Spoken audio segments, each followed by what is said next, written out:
Hello बच्चों, class 12 की physics में आज हम सब लोग परमाणु नाम के चैप्टर के आंकिक प्रश्न को सॉल्व करेंगे बालाजी पब्लिकेशन से। ये इस चैप्टर का सेकेंड वीडियो है। आंकिक प्रश्न का थ्योरी टोटल कंप्लीट हो चुकी है, तो शुरू करते हैं। तो क्वेश्चन नंबर 8 तक कंप्लीट हो गया था पहला पार्ट। अब क्वेश्चन नंबर 9 हम शुरू करेंगे। क्वेश्चन नंबर 9 जो कि कह रहा है हाइड्रोजन परमाणु के मूल ऊर्जा स्तर की ऊर्जा माइनस का 13.6 इलेक्ट्रॉन वोल्ट है। साधारण ताप पर हाइड्रोजन परमाणु कितनी न्यूनतम ऊर्जा के फोटॉन को अवशोषित कर सकता है। तो हमें दिया गया है क्वेश्चन में हाइड्रोजन परमाणु की मूल ऊर्जा स्तर। मूल ऊर्जा स्तर का मतलब होता है इलेक्ट्रॉन हाइड्रोजन परमाणु का जहां पर होता है वो उसकी मूल कक्षा होती है, और वही कहलाती हमारी मूल ऊर्जा स्तर, जिसको हम K से रिप्रेजेंट करते हैं ना। पहली कक्षा में इलेक्ट्रॉन होता है, तो क्योंकि ये हाइड्रोजन एटम है तो जाहिर सी बात परमाणु क्रमांक कितना होने वाला है, 1 होने वाला है। पहली कक्षा की भाई इलेक्ट्रॉन एक ही है, परमाणु क्रमांक 1 तो इलेक्ट्रॉन एक ही है, और वो पहली कक्षा में रहेगा। पहली कक्षा मतलब E1 की ऊर्जा दी गई है -13.6 इलेक्ट्रॉन वोल्ट। वैसे होती भी यही है हाइड्रोजन परमाणु के लिए पहली कक्षा की ऊर्जा। अब हमको ये बताना है कि जो इलेक्ट्रॉन है, मतलब अगर हम इसको ऊर्जा दें, साधारण ताप पर ऊर्जा दें, तो ये मिनिमम कितनी ऊर्जा को ग्रहण कर सकता है। यानी हम इस पर डालेंगे फोटॉन, तो उस फोटॉन की मिनिमम ऊर्जा क्या हो कि ये इलेक्ट्रॉन जो है यहां से समझते हैं, ये नाभिक है, पहली कक्षा में इलेक्ट्रॉन है यहां पर, ठीक है, ये इलेक्ट्रॉन है हमारा। अब ये इलेक्ट्रॉन n बराबर 1 में है। ऐसे ही बहुत सारी कक्षाएं होती हैं इसमें, ये बहुत सारी कक्षाएं होती हैं। इलेक्ट्रॉन मिनिमम कितनी ऊर्जा दिया जाए कि इलेक्ट्रॉन उत्तेजित हो जाए, अर्थात ये अपनी कक्षा को छोड़ करके उच्च ऊर्जा स्तर में पहुंच जाए। मतलब इससे उच्च ऊर्जा स्तर कौन सी है, n बराबर 2, यानी ये n बराबर 2 में चला जाए। ठीक, ये चीज हमको बताना है। तो इसके लिए हमको कितनी ऊर्जा देनी पड़ेगी बाहर से। जो हमने फोटॉन डाला है, फोटॉन की वजह से ऊर्जा होती कितनी है, hν, ये चीज हमको बतानी है। तो अब यहां पर बात समझिए, हम उतनी ऊर्जा देंगे जितना इन दोनों कक्षाओं में क्या है, ऊर्जा का अंतर। अगर उतनी ही ऊर्जा पा जाए जितनी इन दोनों कक्षाओं में ऊर्जा का अंतर है, तो ये इलेक्ट्रॉन उत्तेजित हो जाएगा, यानी इलेक्ट्रॉन n बराबर 1 से n बराबर 2 में पहुंच जाएगा। तो ये चीज हमको बताना है। तो इसके लिए कितना ऊर्जा का अंतर आएगा, तो पहली कक्षा के लिए पता है, इसके लिए दूसरी कक्षा की ऊर्जा क्या होगी ये हमको बताना है। तो n बराबर 2 डालेंगे। वैसे En बराबर होता है -13.6 Z² upon n² electron volt. ये होती ऊर्जा nवीं कक्षा के इलेक्ट्रॉन की ऊर्जा। अब n बराबर पहली कक्षा की तो हमें दी ही गई, n बराबर 2 हम डालेंगे, तो E2 की वैल्यू कितनी आ जाएगी, -13.6। Z की वैल्यू तो 1 ही रहेगी, और n का मान 2 डालेंगे तो 2 का स्क्वायर 4 हो जाएगा, और 4 से इसको कैंसिल आउट करेंगे, 4 3 12, 4 4 16। तो दूसरी कक्षा की ऊर्जा हमें मिल जाएगी 3.4 इलेक्ट्रॉन वोल्ट। ये दूसरी कक्षा की ऊर्जा मिल गई। और इन दोनों कक्षाओं में ऊर्जा का जो भी अंतर होगा वही होगी किसकी ऊर्जा, फोटॉन की। तो फोटॉन की मिनिमम कितनी ऊर्जा होनी चाहिए, जितनी की इन दोनों में कक्षाओं में ऊर्जा का अंतर है। तभी तो ये इलेक्ट्रॉन यहाँ को यहाँ जा रहा है, मतलब इन दोनों में जो ऊर्जा का अंतर है उतना ही उसको ऊर्जा बाहर से मिली है, तभी तो इलेक्ट्रॉन अपनी कक्षा छोड़ करके गया है। तो इसके लिए फार्मूला क्या होता है, फार्मूला सेम यही पर पहला, अगर वीडियो नहीं देखे तो वहां पर ये फार्मूले हमने बताए हैं, तो वहां से आप देख सकते हैं। तो इसके लिए हमेशा En2 में से ज्यादा वाले में से कम वाले को घटाना है। ये रूल याद रखिए, ज्यादा वाले में से कम वाले को घटाना है। और ज्यादा वाले की ऊर्जा किधर होती, बाहर की ओर। जैसे ही बाहर जाएंगे ऊर्जा बढ़ेगी, ठीक है। अंदर वाली ऊर्जा बहुत ही कम होती, तभी तो इलेक्ट्रॉन निकालना बहुत मुश्किल होता है अंदर की, और जब भी यहाँ ज्यादा होता है। तो चलिए वैल्यू डालते हैं। En2 मतलब जहां को इलेक्ट्रॉन जा रहा है, कहां को इलेक्ट्रॉन जा रहा है, दूसरी कक्षा में, और कहां से आ रहा है, पहली कक्षा में। इन दोनों में ऊर्जा का अंतर निकालेंगे तो E2 कितना है, -3.6, और E1 डालेंगे तो ये माइनस प्लस हो जाएगा 13.6, 3.4 था ये, घटाएंगे तो ये कितना बचेगा 10.2 इलेक्ट्रॉन वोल्ट। तो फोटॉन की अतः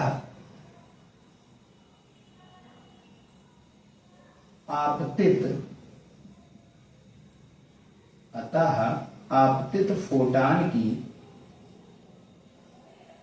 न्यूनतम ऊर्जा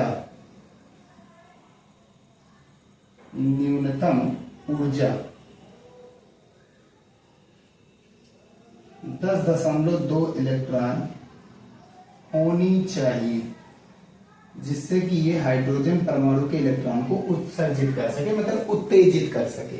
ये इसका सॉल्यूशन हो जाएगा। बढ़ते हैं नेक्स्ट क्वेश्चन की ओर, क्वेश्चन नंबर 10 की ओर बढ़ते हैं। क्वेश्चन नंबर 10 क्या कह रहा है कि हाइड्रोजन परमाणु के लिए पहले व दूसरे ऊर्जन विभव और उत्तेजन विभव, ठीक वो ही दिए गए हैं। 10.2 तथा 12.09 वोल्ट है। इस आधार पर परमाणु का ऊर्जा स्तर आरेख खींचिए तथा उसमें सभी संभव उत्सर्जन संक्रमणों को दिखाइए तथा उनके संगत तरंग दैर्ध्यों को अंकित कीजिए। तो सबसे पहली चीज उत्तेजन विभव होता क्या है। तो उत्तेजन विभव पढ़ने से पहले हम जानेंगे उत्तेजित ऊर्जा और उस पर जो वो ऊर्जा प्राप्त करने के लिए जो विभव लगाया जाता है, विभवांतर आरोपित किया जाता है इलेक्ट्रॉन पर, वो होती है उत्तेजन विभव। तो सबसे पहली चीज उत्तेजन ऊर्जा क्या होती है। अगर कोई इलेक्ट्रॉन है, अगर कोई ये मान लीजिए मार्कर है, इसके मार्कर में कई सारे अनंत परमाणु हैं और इसको हम अगर इसके अनंत परमाणुओं के इलेक्ट्रॉनों को अगर हम ऊर्जा दें तो वो 3 तरीकों से दे सकते हैं। पहला गर्म करके, दूसरा सूर्य का प्रकाश डाल करके और तीसरा वैद्युत क्षेत्र आरोपित करके, यानी ऊपर पॉजिटिव प्लेट नीचे निगेटिव प्लेट आरोपित करेंगे तो प्लस से माइनस वैद्युत क्षेत्र उत्पन्न हो जाएगा। हम 3 तरीकों से ऊर्जा देते हैं। जनरली हम यूज क्या लेते हैं, जनरली हम या तो फिर प्रकाश डालते हैं या तो फिर हम गर्म करते हैं, अवरक्त विकिरण को देते हैं उसको ऊर्जा के रूप में, ठीक है। तो अगर हम गर्म करेंगे तो इलेक्ट्रॉन ऊर्जा पाएगा, अगर ऊर्जा पाएगा इलेक्ट्रॉन तो वो अपनी कक्षा छोड़ करके उत्तेजित हो जाएगा, यानी अपनी सी ऊपर वाली कक्षा में वो चला जाएगा। तो ये कहलाता है उत्तेजन ऊर्जा, यानी ऊर्जा प्राप्त करके कोई इलेक्ट्रॉन मूल अवस्था से जब उत्तेजित अवस्था में जाता है तो वो कहलाती है हमारी उत्तेजन ऊर्जा, ठीक। हाइड्रोजन परमाणु की बात आई तो अगर हाइड्रोजन परमाणु में ये हो गया हमारा नाभिक और ये इसका पहली कक्षा और ये इसकी दूसरी कक्षा, ये इसकी तीसरी कक्षा और ये इसकी चौथी कक्षा। तो ये n बराबर 1, n बराबर 2, n बराबर 3, n बराबर 4, ये इतनी सारी कक्षाएं हैं, ठीक है। और हमको पता है कि इसमें एक ही इलेक्ट्रॉन होता है और वो पहली कक्षा में ही होगा, जाहिर सी बात है, अष्टक नियम हमने पढ़ा ये अबबाउ नियम से, वो इलेक्ट्रॉन पहली कक्षा में रहेगा। अगर इलेक्ट्रॉन, अब यहां से बात समझना है, अगर ये इलेक्ट्रॉन ऊर्जा पा रहा है बाहर से तो ऊर्जा प्राप्त करके यदि ये पहली कक्षा से दूसरी कक्षा में गया तो ये कहलाएगा प्रथम उत्तेजन विभव, और यही इलेक्ट्रॉन पहली कक्षा से यदि दूसरी कक्षा में जाएगा तो ये कहलाएगा हमारा द्वितीय उत्तेजन ऊर्जा, और अगर यही इलेक्ट्रॉन चला जाएगा चौथी कक्षा में तो ये तृतीय उत्तेजन अवस्था या अवस्था कहलाती है। ये भी चीज हम करते हैं, ठीक है। और इस पर जो भी विभव का मान होता है, इसके लिए हम जो भी विभवांतर आरोपित करते हैं वो कहलाता है। भाई इलेक्ट्रॉन को धक्का मारने का काम विभव या विभवांतर ही तो करता है, तो जिस धक्के के साथ ये जाता है अपनी कक्षा छोड़ करके उच्च ऊर्जा स्तर में, तो वो कहलाते हैं इसके ये उत्तेजन विभव, और वही हमको दिया गया है। तो प्रथम उत्तेजन विभव का मतलब क्या है, इलेक्ट्रॉन पहली कक्षा से दूसरी कक्षा में गया है, और द्वितीय उत्तेजन विभव का मतलब इलेक्ट्रॉन पहली कक्षा से गया है तीसरी कक्षा में। हम इसको हटा दे रहे हैं ताकि कोई डाउट ना आवे समझने के लिए। वैसे ये चीजें हमने थ्योरी में टोटल पढ़ाया भी है, ठीक है, तो वहां से आप सब लोग समझ सकते हैं, देख सकते हैं। तो इन पर जो ऊर्जा का अंतर आएगा, भाई इसमें जो ऊर्जा का अंतर आएगा वो पहली और दूसरी कक्षा में होगा। ऊर्जा के लिए भाई विभवांतर निकालने का तरीका क्या है, विभवांतर बराबर होता है कार्य बटा ले जाया गया आवेश, और कार्य कितना हुआ, उतना कार्य जितना इन दोनों में ऊर्जा का अंतर है। भाई कार्य किया गया तभी तो कार्य कितना किया गया, जितना यहां से इलेक्ट्रॉन यहां गया, यहां से इलेक्ट्रॉन यहां गया, तो यहां से इलेक्ट्रॉन यहां जाने के लिए कुछ ऊर्जा हमारी भी होगी। कितनी भी होगी, जितनी इन दोनों कक्षाओं में ऊर्जा का अंतर है, और वो है कितना, डेल्टा ई। और बटे ले जाया गया आवेश कौन ले जा रहे हैं, इलेक्ट्रॉन। तो अगर हम डेल्टा ई बराबर करेंगे तो ये कितना आ जाएगा, डेल्टा ई बराबर हो जाएगा V इंटू ई। बस ई से गुणा करा देना है। ये जब इलेक्ट्रॉन पहली कक्षा से दूसरी कक्षा में जाएगा, प्रथम उत्तेजन विभव से ये प्रथम उत्तेजन ऊर्जा आएगी, तो इसका हम सब लोग किससे गुणा करा देते हैं, ई से गुणा करा देते हैं। भाई W बराबर V क्यों पढ़े हो ना, वही फार्मूला। तो इसका गुणा कराएंगे तो 10.2 इलेक्ट्रॉन वोल्ट हो गया। ठीक ऐसे ही हम निकालेंगे जब इलेक्ट्रॉन द्वितीय उत्तेजन ऊर्जा, यानी कि इलेक्ट्रॉन पहली कक्षा से तीसरी कक्षा में जाएगा, ई गुणा V13, और ये वैल्यू कितनी दी गई है, 12.09 इलेक्ट्रॉन वोल्ट। ठीक है, तो ये पहली दूसरी कक्षा का ऊर्जा का अंतर है, ये पहली और तीसरी कक्षा के ऊर्जा का अंतर है। अब ये इतना तो हो गया कि इलेक्ट्रॉन किस कक्षा में जा रहा है, इलेक्ट्रॉन जा रहा है तीसरी कक्षा में। अगर तीसरी कक्षा में गया इलेक्ट्रॉन तो ये ज्यादा देर तो वहां रुकेगा नहीं। भाई अगर किसी के पास ऊर्जा ज्यादा है तो वो स्थायी नहीं हो सकता है, और हर एक कण स्थायी होना चाहते हैं। स्थायी होने के लिए ऊर्जा न्यूनतम होगी, ये पॉइंट याद रखिए, ऊर्जा न्यूनतम। अगर कोई व्यक्ति कहीं से उधार ले लेगा तो वो स्थायी हो जाएगा, एक जगह रुक जाएगा। अगर उसको रुपए मिल गए कहीं बाहर से तो स्टेबल नहीं हो पाएगा, स्थायी नहीं हो पाएगा, वो दौड़ेगा। ठीक, और हर एक कण स्थायी होना चाहते हैं। तो ये इलेक्ट्रॉन जाएगा कौन सी कक्षा में, ये n बराबर हो गया 4, ये n बराबर 3, और ये n बराबर 2, और ये n बराबर 1। तो ये अंतर धीरे धीरे धीरे धीरे कम होता जाता है। ये भी चीज हमने बताया थ्योरी में, बस ये चीज है। इलेक्ट्रॉन है कहाँ, तीसरी कक्षा में, तो चौथी का कोई मतलब नहीं, आप बनाइए चाहे ना बनाइए कोई मतलब नहीं। इलेक्ट्रॉन कहाँ पर है इस समय, तीसरी कक्षा में। अब तीसरी कक्षा में टोटल, अब बात समझिए, n का मान कितना हो गया यहाँ पर। अब हम यहाँ पर निकालेंगे तरंग संख्या, कितनी तरंग संख्या यहाँ पर बनेंगी, इलेक्ट्रॉन तरंग संख्या। इसके लिए फार्मूला होता है n ब्रैकेट n-1/2।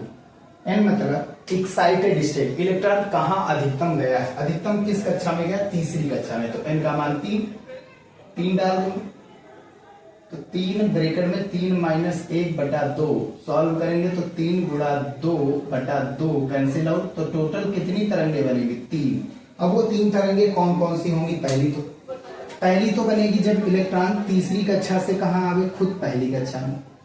दूसरा, इलेक्ट्रॉन तीसरी कक्षा से दूसरी कक्षा में जाए, ये हो सकता है। भाई तीसरी कक्षा वाला इलेक्ट्रॉन कहाँ कहाँ जा सकता है, तीसरी कक्षा वाला इलेक्ट्रॉन दूसरी कक्षा में भी जा सकता है, और पहली कक्षा में। इसके पास 2 चॉइस है। लेकिन दूसरी कक्षा वाला इलेक्ट्रॉन केवल और केवल कहाँ आ सकता है, पहली कक्षा में आ सकता है। और ये जब वापस आएगा तो विद्युत चुंबकीय तरंगों के रूप में ऊर्जा को उत्सर्जित करेगा। यानी जहां का इलेक्ट्रॉन जब यहाँ आएगा तो इन दोनों में जो ऊर्जा का अंतर है उसको विद्युत चुंबकीय तरंगों के रूप में वापस करेगा। और विद्युत चुंबकीय तरंग की ऊर्जा होती है hν। ये सभी कॉन्सेप्ट हमने बताए हैं, ठीक है। तो ये कितनी तरंगे बनी, 1 2 3, तो ये 3 तरंग ये बनी है, तो 3 तरंग दैर्ध्य बनेगी।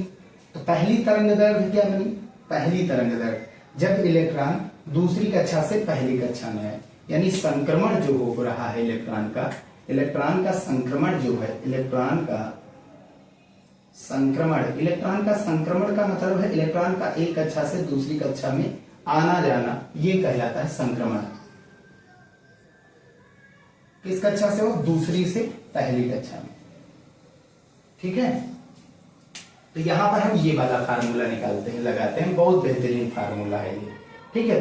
1/λ = आप चाहे कोई और भी लगा सकते हैं। इन दोनों में ऊर्जा का अंतर है, ऊर्जा के अंतर को यहां रखिए और उसके संगत तरंग दैर्ध्य निकाल लीजिए। ये वाला फार्मूला भी हम यूज कर सकते हैं। तो अंतर तो हमको पता ही है, ये और ये, पर हमको ये वाला अंतर निकालना है, तो इस वाले अंतर पर हम तरंग दैर्ध्य निकाल सकते हैं। लेकिन ये आसान तरीका इस चैप्टर के लिए ये होता है R, क्योंकि हाइड्रोजन एटम है, तो जेड की वैल्यू तो 1 ही हो जाएगी, लिखने से कोई मतलब नहीं। और ब्रैकेट में 1/n1 square minus 1/n2 square. याद रखना n1 और n2 की खास बात, n1 हमेशा छोटा होगा और n2 हमेशा बड़ा होगा, ये चीज याद रखिए। n1 हमेशा छोटा वाला n1 और बड़ा वाला n2। तो ये वैल्यू यहाँ पर डालेंगे तो r, अभी वैल्यू नहीं डाल रहे हैं r की। n1 कितना हमारा छोटा वाला 1 का स्क्वायर, n2 बड़ा वाला 2 का स्क्वायर।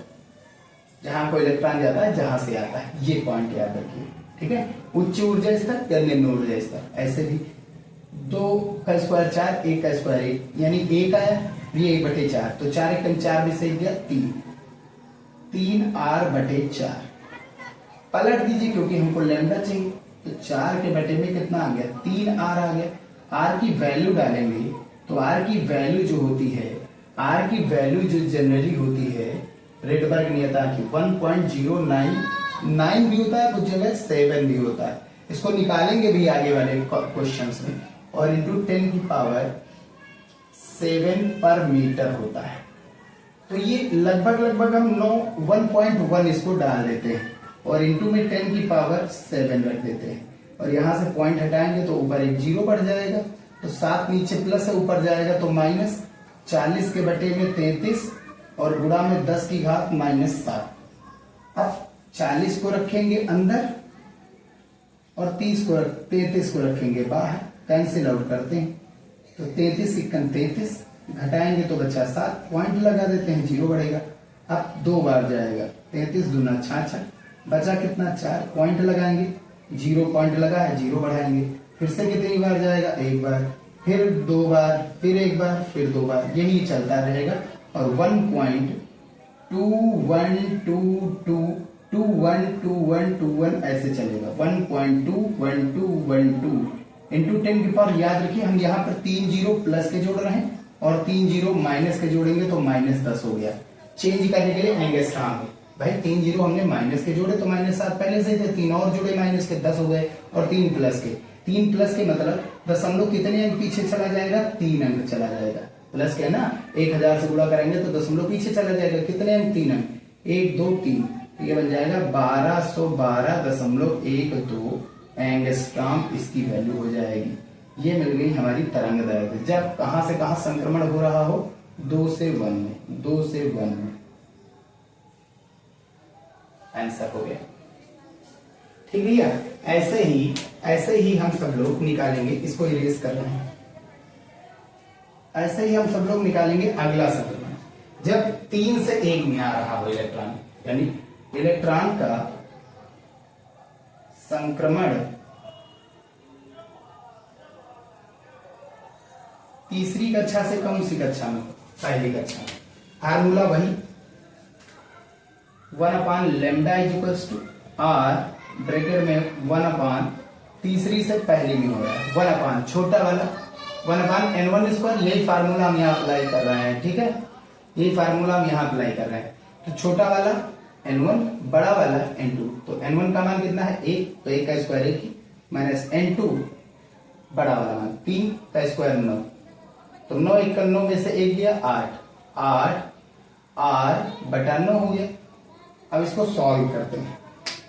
अगर हम लैम्डा की वैल्यू निकालेंगे, अगर हम किसकी वैल्यू निकालेंगे यहां से, लैम्डा की वैल्यू, तो लैम्डा हमारा कितना बनेगा, इसको पलट दो, 9 जाएगा ऊपर, 8r आ जाएगा नीचे।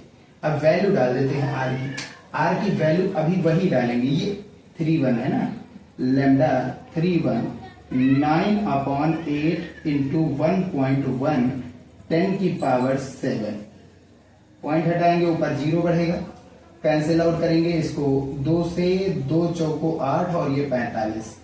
अब नीचे कितना हो गया, ऊपर तो 45 और नीचे 11 चौक 44। अब करेंगे क्या, 7 नीचे प्लस है, ऊपर जाएगा तो माइनस का हो जाएगा। अब फिर से कैंसिल आउट करेंगे, कैंसिल आउट करने का मतलब डिवाइड कराएंगे, तो 44 × 44 बचा कितना 1, पॉइंट लगाएंगे 0, अभी भी छोटा नंबर है तो 0 बढ़ाएंगे तो 0, 2 बार जाएगा 88, बचा कितना 12, पॉइंट लगा ही है, 0 बढ़ा सकते हैं। अब 2 ही बार फिर से जाएगा तो 44 दूना 88, फिर से कितना बचा, अच्छा ये फ्रेम में आ रहा है कि नहीं आ रहा है, बहुत बढ़िया फ्रेम में आ रहा है, बहुत बढ़िया भैया। इसको घटाएंगे तो यहाँ से बचेगा 2, यहाँ पर 11 में से 8 गया, बचा कितना 3, इधर 12 उधर 20, 32 बचा। अब पॉइंट लगा ही 0 और बढ़ा सकते हैं, 0 और बढ़ाएंगे तो अब 4 का पहाड़ा पढ़ो 32 से ज्यादा ना हो, लगभग लगभग कितनी बार जाएगा, 8 बार चला जाएगा। तो यहां से जो तरंग दैर्ध्य बनेगी वो 1.0228 इंटू 10 की पावर 3 प्लस में रख रहे हैं, और 3 माइनस के 7 माइनस पहले से ही थे, -10 हो गए। याद रखिए 3 प्लस के 3 माइनस के, तो -7 पहले से थे, -3 और आगे -10 हो गए। टोटल 10 की घात -10 किस लिए करें, तो क्योंकि ये एंगस्ट्राम में चेंज करना है। अब 0.3 अंक पीछे ले आएंगे, ये 1022.8 एंगस्ट्राम लगभग मान ये आ जाएगा आपका। जब उत्सर्जन जो है, इलेक्ट्रॉन का उत्सर्जन जो है, यानी कि तीसरी कक्षा से पहली कक्षा में हो रहा होगा, तो आंसर 1213 समथिंग समथिंग 1213, ठीक है।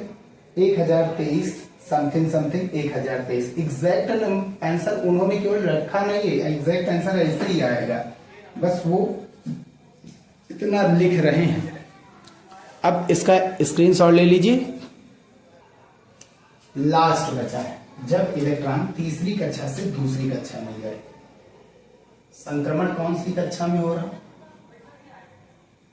संक्रमण जो है इलेक्ट्रॉन का वो तीसरी से दूसरी में हो रहा, ठीक है। तो इसके लिए क्या हो जाएगा, वही सेम फार्मूला 1/λ32 रखेंगे। आप चाहे 32 रखिए चाहे न रखिए, कोई दिक्कत नहीं है। ब्रैकेट में 1/n1 स्क्वायर, छोटे वाले का स्क्वायर, यही है 1/n1। छोटा कौन है, 2 का स्क्वायर कितना 4, 1/n2 3 का स्क्वायर 9। सॉल्व कर लेते हैं, 9 चौक 36 और 9 एकन 9 और 4 एकन 4, 9 में से 4 गया 5 बचा, 5/36 आया, और आर पहले से ही ऊपर था। इसको पलट देते हैं तो λ32 की वैल्यू कितनी हो जाएगी, 36 के बटे में 5, आर की वैल्यू 1.1 इंटू 10 की पावर 7। ठीक है भैया, पॉइंट हटाएंगे तो ऊपर बढ़ेगा 0, बढ़ा 0, इसको कैंसिल आउट करते हैं, 5 एकन 5, इसको कैंसिल आउट करेंगे तो 5 सते 35 और 1 बचा, 5 दूनी 10, बचा कितना, अंदर बचा 72, बाहर बचा 11, तो 11 छक्का 66, बचा कितना 6, पॉइंट लगाएंगे 0, और 11 पची 55, बचा कितना 5, पॉइंट लगा ही 0, 11 चौक 44, बचा कितना 6, फिर से वही 5 4 5 4, यही चलेगा। तो ये आ गया हमारा आंसर 6.5454। ये ऊपर जाएगा तो 10 की पावर 3 प्लस का जोड़ रहे हैं और 3 माइनस का, तो ये इतना बन जाएगा।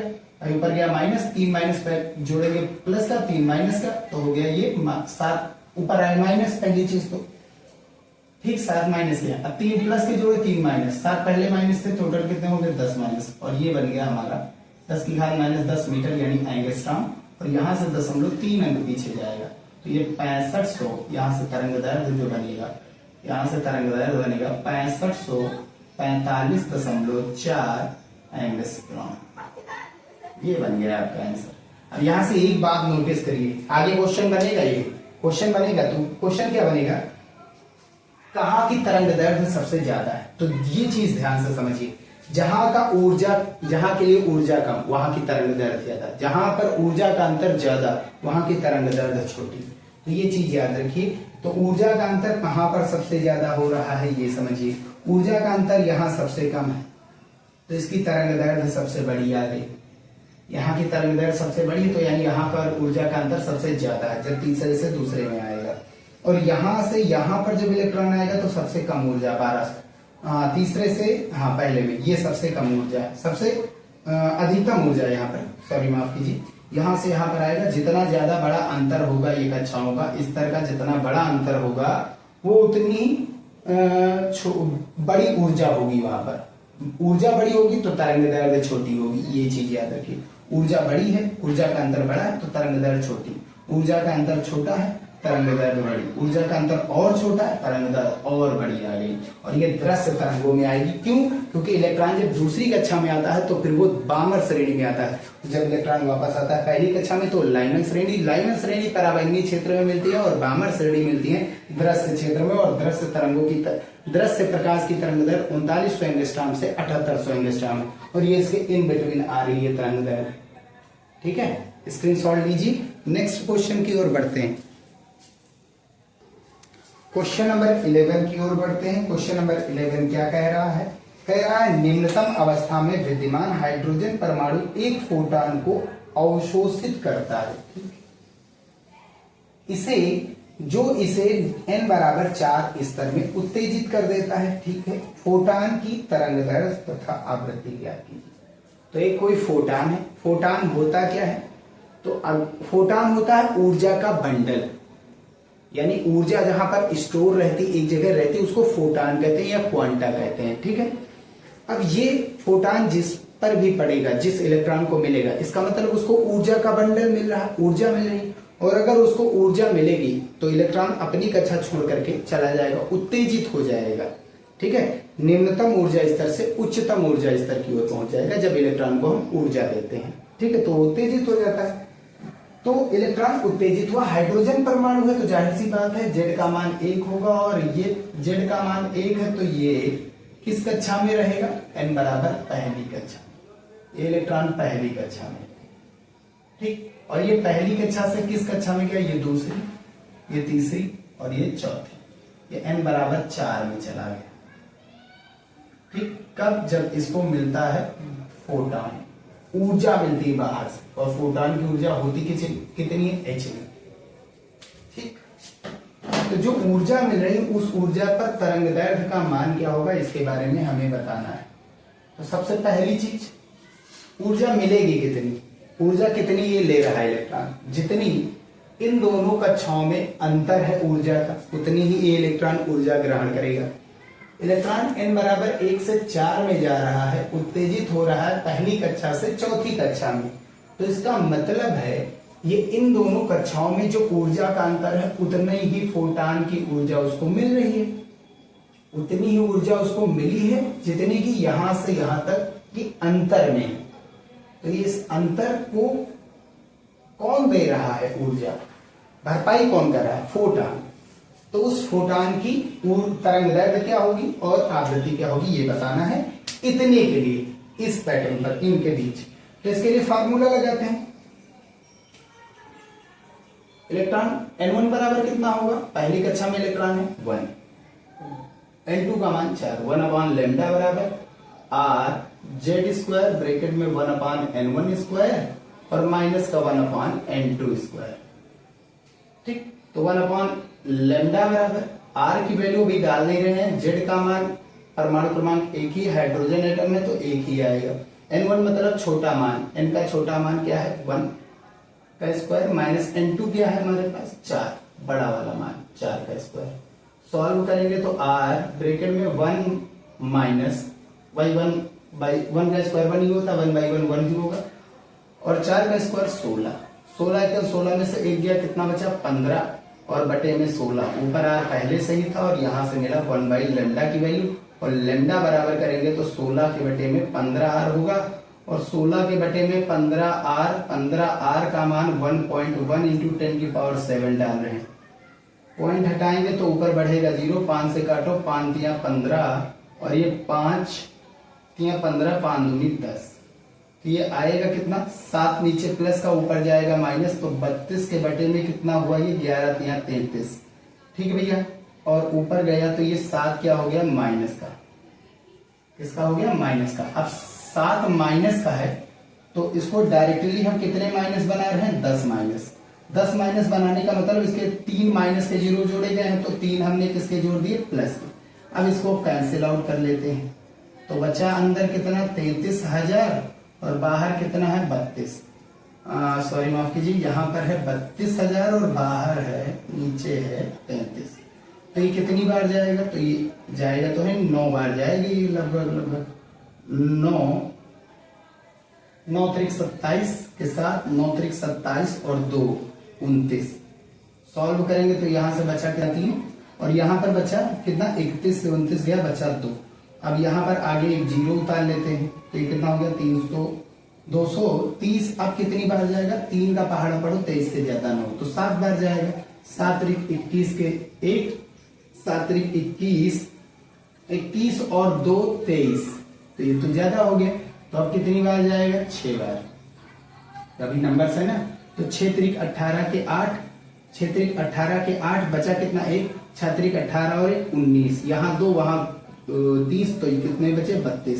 फिर से क्या उतारेंगे यहाँ पर लास्ट वाला 0 तो 320 फिर से हो गया। फिर से कितनी बार जाएगा 9 बार जाएगा। 9 बार जाएगा तो कितना आएगा 297। घटाएंगे कितना बचा 23 पॉइंट लगाएंगे 0 बढ़ाएंगे फिर 6 बार फिर 9 बार फिर 6 बार फिर 9 बार तो ये टोटल ये 10 की घात -10 हो गया एंगस्ट्रॉम में। और यहाँ पर जो वेवलेंथ आई वो करीब करीब 970 एंगस्ट्रॉम आई। लगभग 970 एंगस्ट्रॉम। यानी फोटान की तो तरंग दैर्घ्य कोई भी हो सकती है 0 से इनफाइनाइट के इन बिटवीन कोई भी हो सकती है वो।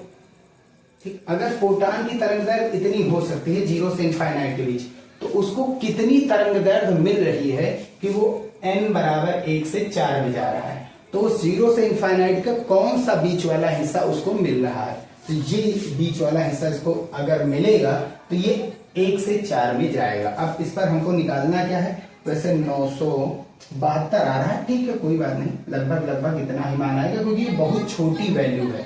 अब हमको निकालनी क्या है आवृत्ति। आवृत्ति बराबर होता है c अपॉन लेमडा न्यू बराबर c अपॉन लेमडा। ये फार्मूला लगाएंगे तो c का मान कितना होता है 3 गुणा 10 की घात 8 और लेमडा हमें कितना मिला है 970।